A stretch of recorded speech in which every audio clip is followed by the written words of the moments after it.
Alright, welcome back. Day 2, portrait painting. We're going to oil out the face since it's dry to the touch, and we'll be mixing up our flesh tones. And today we're going to focus on making our transitions and moving across the face, blending our edges and making our values correct. If you want to know what's on my palette, I'll leave my oil paint colors in the description. Okay, I'm starting with this eye. So I've mixed on my palette a lighter value of flesh, a mid value, and a darker value, so that I can take a step with each value color and make it work over this lower eyelid, giving us a 3D effect. On day 1, we really just laid down the flesh tone colors to mark the place of where each feature in the face was going to lie. Today we're going to focus more on the correct flesh tone colors, the correct values, and we're going to perfect our edges and make sure each feature has the right transition to give us a wonderful 3D effect. In case you don't understand transitions, it's just an area that's moving from the light to the dark, and it's allowing that form to have a 3D effect. So if you have a circle and the light's hitting it, where the light is, as you move away from the light, it's going to take a step towards the dark, and we're going to do that on our face using the correct color. So each step away from the light is the color that is required to make that next step.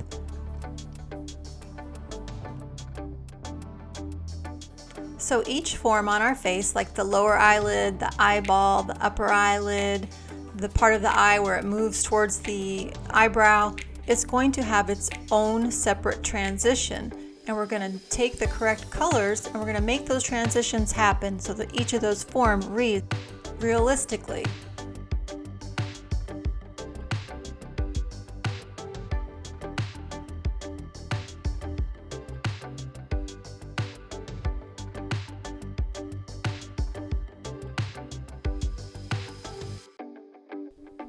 Welcome to my channel, Shelly J. Cox and SJC Sport Couture.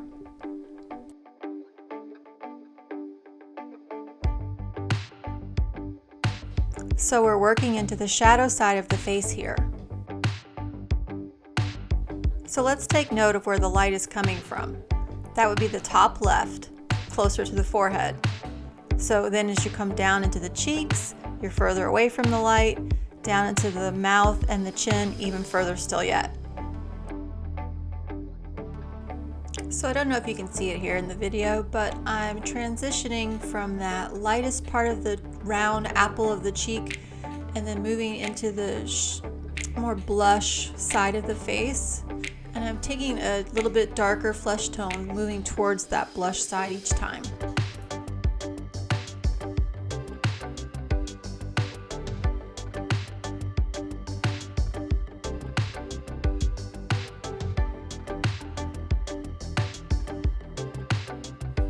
So when you're painting your transitions, then at some point you have to link the transitions together, right? So that's where it becomes tricky. So you want to smooth those connections. The transitions shouldn't be moving from the next one harshly. If you find that your portraits are looking a bit cartoony, it could be that your transitions are not linked softly. Or it could be that your transitions are being painted flat, meaning you're not taking enough steps towards the changing lights.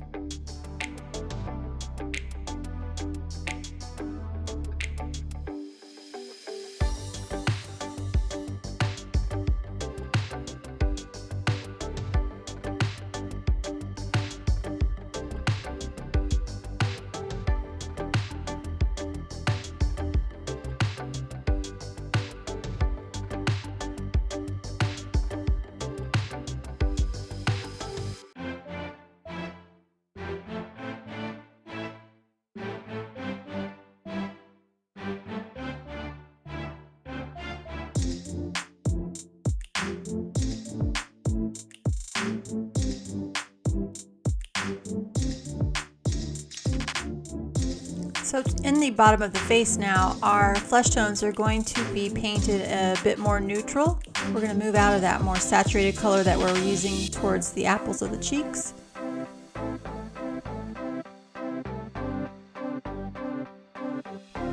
Also, be careful with the laugh lines. You want to keep those soft. They'll look, you make your subject look a bit older if you paint them too harshly.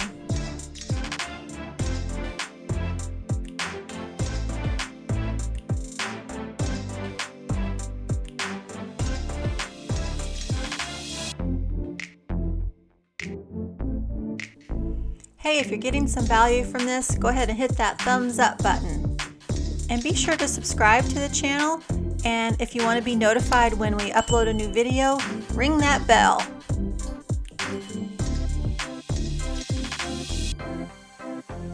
And every artist should try painting a self-portrait at least once, but if you do it more than once and you keep a regular record, it'll not only show how you look through the years, but it'll also show how your skills have changed over time.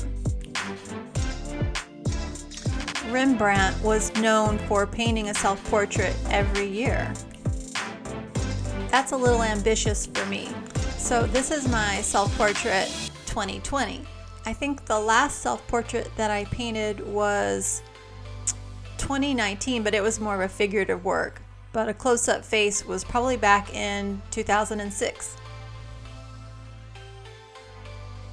And yes, I can definitely see an improvement in my skill level.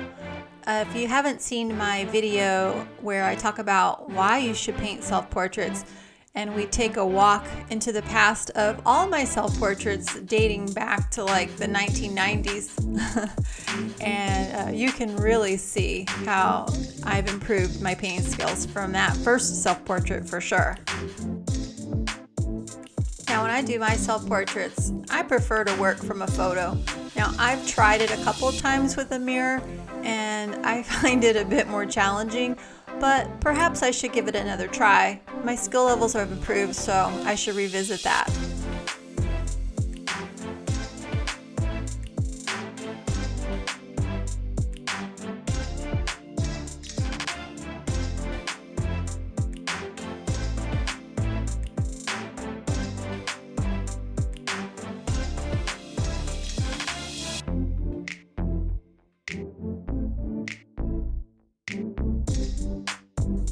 When it comes to painting faces, there's one really good thing to remember.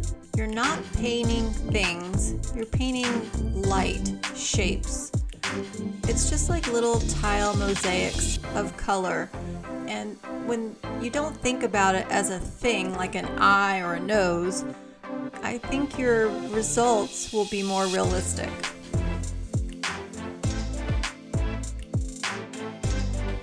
Some artists will even paint the portrait upside down so that it forces them to not think about it as a nose or an eye or a face.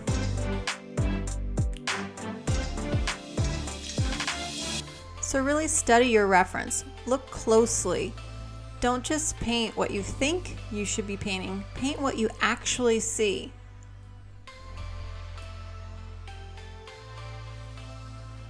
Now, finally moving into the hair. This is going to really let us know if our skin tones are too light or too dark, but I think they're pretty close. And I wanted to paint the hair loosely with a translucent type color, and I'll let that dry and we'll do the actual painting of the hair on day 3. So this is just basically a block in. We're going to look at some of the values and some of the transitions with our block in, but really nothing too detailed here.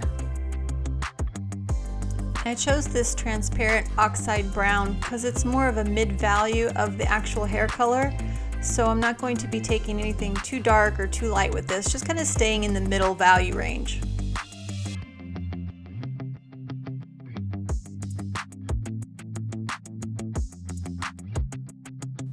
Oh, I just remembered another reason why I don't like to paint myself in the mirror.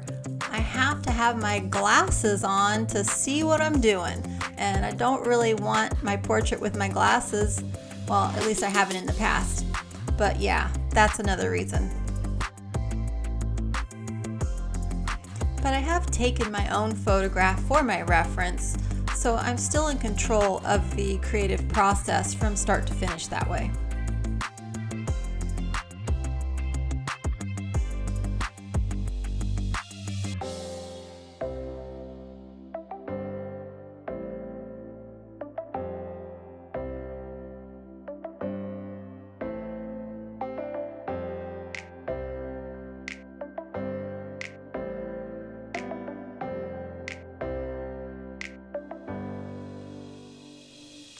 So I'm transitioning the forehead into the hairline.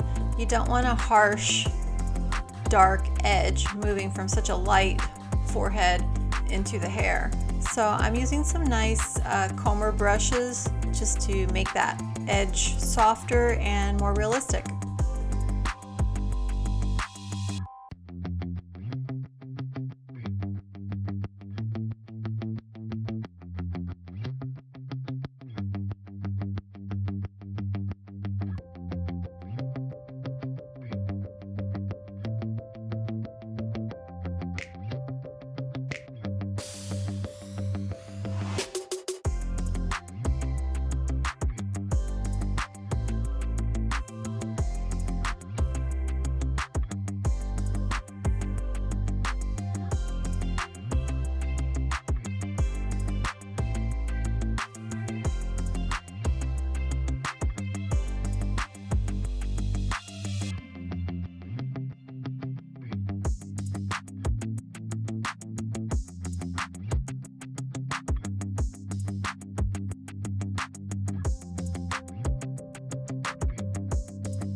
So the edge of the face where it meets the hair here really needs to soften up because it's extremely harsh right now, and there's also a little bit more roundness, so the face seemed to be too much of a straight line here. So we're taking some of the more saturated color and we're transitioning. We're going, it's a tight, quick transition to turn the face away from the light into the shadow as it moves back towards the hair here.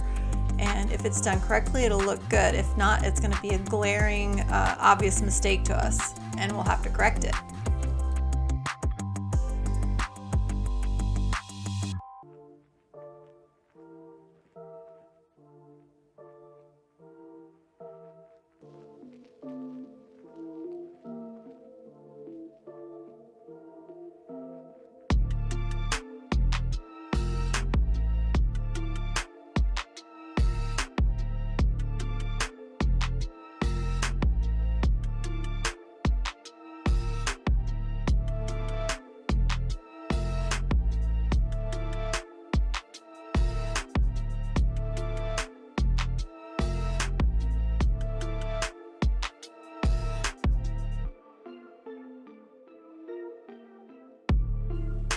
So there's a shadow here where the hair is a little bit further away from the forehead, and I'm trying to paint that in a translucent way.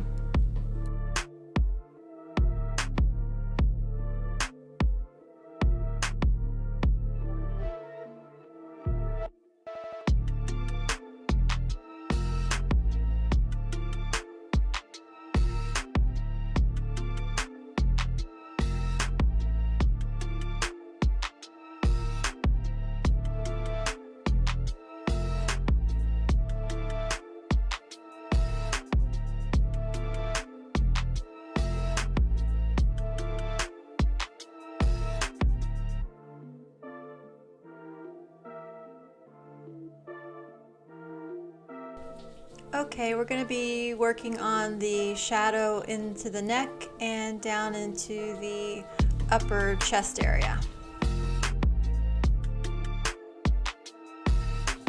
I'm looking forward to painting that rhinestone necklace. I love painting sparkly things.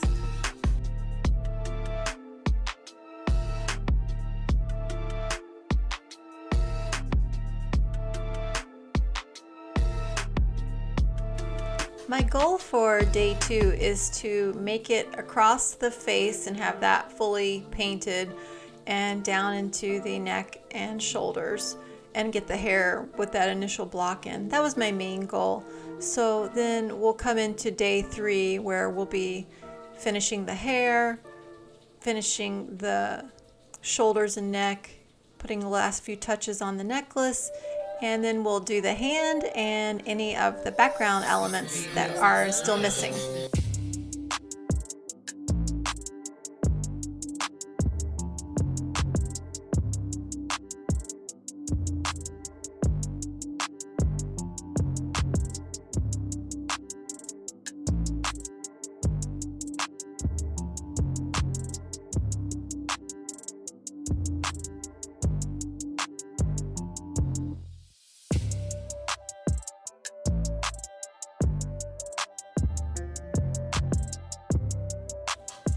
And with this style of portraiture, I like to keep the face really tight. I like it to be highly realistic. And then as I move away from the face, the elements get more painterly.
So maybe you'd like a persona portrait done of you, or you know someone that you'd like to have one made of. Just message me or email me and we'll work out the details.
So I love painting this way, this thick applied impasto paint.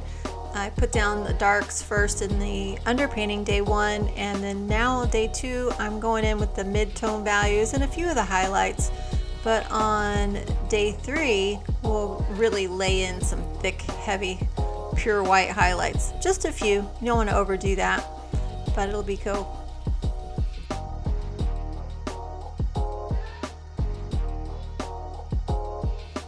So on day 3 we're going to be putting in some of the background elements and finishing up the portrait. And there's one fun element that I'll be putting in, and I'm going to tell you a story to go along with it. I used to get in trouble in elementary school doing art, and I'll delve into that story with you as I'm painting that background element.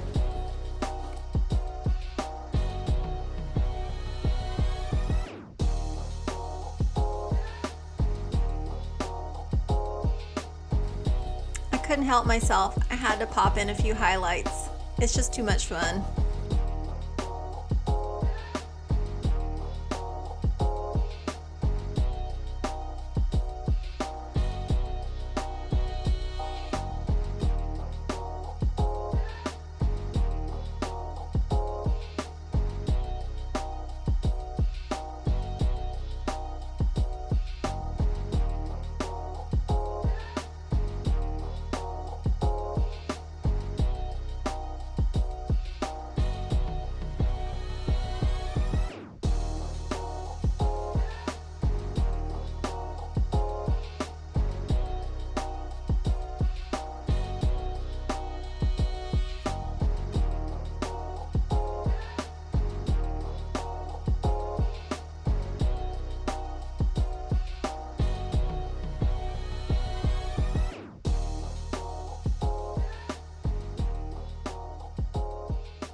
So I really hope you guys are liking the painting videos and how my channel's kind of rounding out.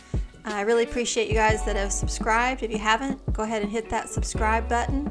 And thank you. Thanks for watching, and check out day 3 coming soon. Have a good one.